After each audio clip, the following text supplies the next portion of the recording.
In tournament football, doubt is the loudest noise in the room. After a tense, stuttering 1-1 draw in their opening match of the 2026 World Cup, the noise surrounding Portugal was deafening. The critics asked the same questions they always ask. Are they too old? Are they too rigid? Have other nations figured them out? But Roberto Martinez and his squad didn't answer the critics in the press conferences. They answered them on the pitch in Houston. Against a defensively stubborn Uzbekistan side, Portugal didn't just win. They dismantled their opponents 5-0 in a masterclass of modern tactical evolution. This isn't just a story about a victory. This is the story of how Portugal silenced the doubters and transformed into a terrifying tournament favourite.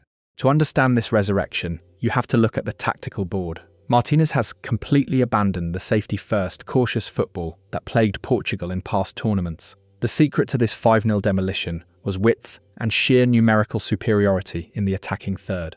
In possession, Portugal's backline effectively morphs. João Cancelo and Nuno Mendes operate less like fullbacks and more like out-and-out wingers. This pushes the formation into an aggressive 3-2-5. By overloading the wide areas, they force the opposing defence to stretch horizontally. When a backline stretches, gaps appear. And for a team with Portugal's passing accuracy, a gap is a death sentence. But pushing your fullbacks that high is essentially walking a tightrope without a net. You can only do it if you have absolute control of the centre of the pitch. Enter the engine room, Vitinha and João Neves.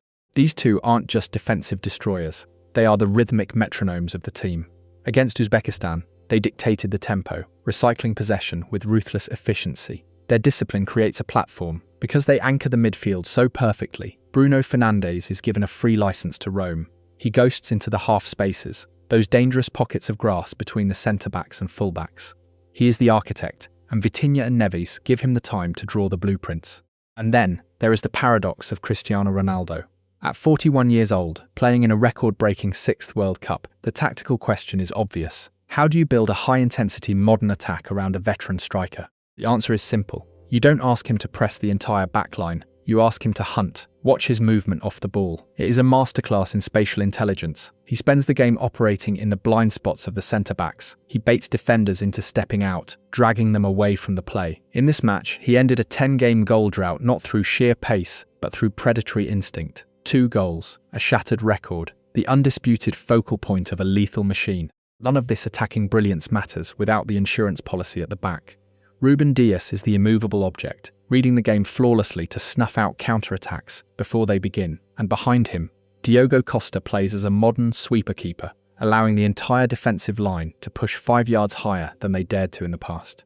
A 5-0 win doesn't win you a World Cup, but the manner of the victory, the tactical fluidity, the midfield dominance, the ruthless finishing, sends a very clear message to the rest of the world.